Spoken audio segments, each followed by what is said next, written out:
नवंबर 2008 की वह अंधेरी रात मुंबई की सड़कें रोशनी से जगमगा रही थीं।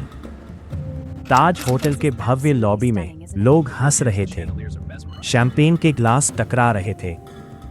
ओबेरॉय के रेस्टोरेंट में परिवार डिनर का आनंद ले रहे थे। छत्रपति शिवाजी टर्मिनस पर ट्रेनों की चहल पहल, सब कुछ सामान्य लग रहा था। लेकिन अचानक कहीं से मशीन गन की आवाज गूंजी। एक के बाद एक गोली, चीखें, खून, 10 आतंकवादी, 60 घंटे का काल, 166 निर्दोष मौतें, सैकड़ों घायल। लेकिन क्या ये सब रोका जा सकता था? क्योंकि चेतावनियां थीं, कई चेतावनियां इंटेलिजेंस ब्यूरो को मिली हुई, फिर भी क्यों अनदेखी कर दी गईं? और उस लापरवाही ने हजारों आम नागरिकों की जिंदगियों को कैसे मौत के मुंह में धकेल दिया? सब कुछ शुरू हुआ था 2 साल पहले, अगस्त 2006। इंटेलिजेंस ब्यूरो को पहला खतरा मिला। लश्कर-ए-तैयबा समुद्री रास्ते से मुंबई के महत्वपूर्ण इलाकों पर हमला करने वाला था। तारीख तक तय थी 20 अगस्त। लेकिन क्या हुआ? कुछ नहीं। फाइलें दाखिल हो गईं। कोई हाई लेवल मीटिंग नहीं, कोस्ट गार्ड को अलर्ट नहीं, नौसेना को सख्ती से कहना तक नहीं, जैसे कोई सामान्य खबर हो।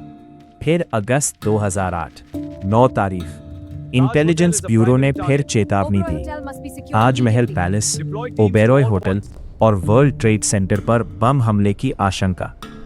पुलिस स्टेशन पहुंची, होटल मैनेजमेंट को बुलाया गया, सलाह दी गई, single entry metal detector north gate बंद कर दो। लेकिन होटल वालों ने अपनी हॉस्पिटैलिटी पॉलिसी का हवाला देकर अनसुना कर दिया।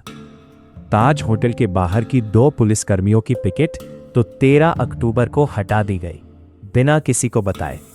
सितंबर 24, 2008 फिर खबर आई, लश्कर-ए-तैयबा खास तौर पर ताज होटल पर नजर रख रहा है। जून में लियोपोल्ड कैफे का नाम भी आया था, लेकिन हर बार यही हुआ, एक्शनेबल इंटेलिजेंस नहीं है। कोई स्पेसिफिक टाइम, कोई एग्जैक्ट प्लान नहीं, बस सामान्य चेतावनी। इंटेलिजेंस ब्यूरो ने पुलिस और होटलों तक पहुंचा दिया, लेकिन महाराष्ट्र होम डिपार्टमेंट में डेस्क ऑफिसर सिस्टम चल रहा था। चेतावनियां निचले स्तर पर ही रह गई, सीनियर अफसरों तक खबर ही नहीं पहुंची। कोई समुद्री निगरानी बढ़ाई नहीं गई। जैसे पिछले 20 चेतावनियों की तरह ये भी फाइल में दफन हो जाएंगी। नवंबर 12, समुद्री रास्ते से हमला। नवंबर 18, आरओ को इंटरसेप्ट मिला, कार्गो रास्ते में है। अमेरिका ने भी चेतावनी दी थी, लेकिन फिर वही लापरवाही।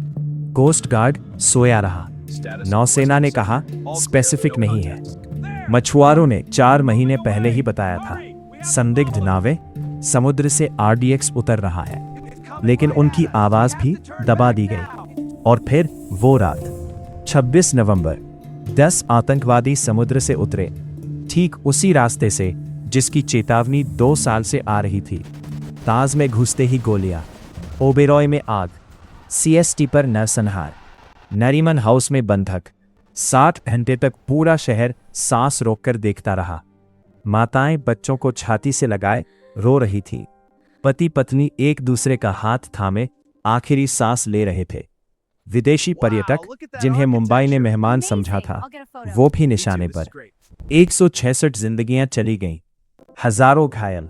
लेकिन असली घाव तो वो था जो कभी भर नहीं पाया, विश्वास का।